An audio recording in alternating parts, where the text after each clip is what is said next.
కొంతమందికి ఏంటంటే డిగ్రీ చేసి ఇటువైపు వచ్చినటువంటి వాళ్ళు ఉంటారు, వాళ్ళకు కూడా బాగుంటుందా? మీరు చూసిన దాని ప్రకారం ఎలా ఉంది? అంటే ఇప్పుడు టెక్నికల్ నాన్ టెక్నికల్ అని ఇక్కడ ఏం డిఫరెన్స్ లేదు. బయట అయితే డిఫరెన్స్ పెడతారేమో కానీ ఇక్కడైతే డిఫరెన్స్ ఏం లేదు. అందరిని ఒకలాగే ట్రీట్ చేస్తారు, ఒకలాగే కంటెంట్ అనేది అందిస్తారు. ఇక్కడ జాబ్ ఆపర్చునిటీస్కి సంబంధించినటువంటి వాటిలో ఇంటర్వ్యూస్ అవి కండక్ట్ చేస్తూ ఉంటారని చెప్పేసి చెప్తూ ఉంటారు. అది నిజమేనా? అది డ్రైవ్స్ అయితే చాలానే వస్తాయి. డ్రైవ్స్ చాలానే వస్తాయి. మంత్లీ మినిమం డబుల్ డిజిట్ వచ్చేది అనమాట. అంటే 25 కంపెనీస్ వరకు వస్తాయి. మినిమం ఆఫ్ 30 వచ్చినాయి సార్ లాస్ట్. 30 వరకు వస్తాయి. చాలా మంది స్టూడెంట్స్ అటెంప్ట్ చేస్తూ ఉంటారా? ప్లేస్ అయిన వాళ్ళు కూడా ఉన్నారు. ప్లేస్ అయిన వాళ్ళు కూడా ఉన్నారు. సో కొత్తగా బయట నుంచి వచ్చేటువంటి స్టూడెంట్స్కి మీరు ఏం చెప్తారంటే జాయిన్ అవ్వమని చెప్తారా?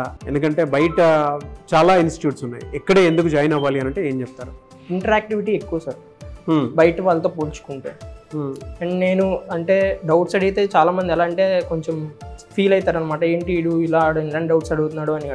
కానీ ఇక్కడ అలా ఏం లేదు, ప్రతిది చిన్నది ఒక బేసిక్ 2+2 అన్నా సరే చెప్తారు. అంత నీట్గా చెప్తారు. 2+2 అంటే కాదు, లైక్ బేసిక్ థింగ్ అనేది కూడా చెప్తారు. సో ఇంటరాక్టివ్గా ఉంటుంది, బాగుంటుంది. ఎవరైనా సరే జాయిన్ అవ్వమని చెప్తారు మీరు. ఓకే.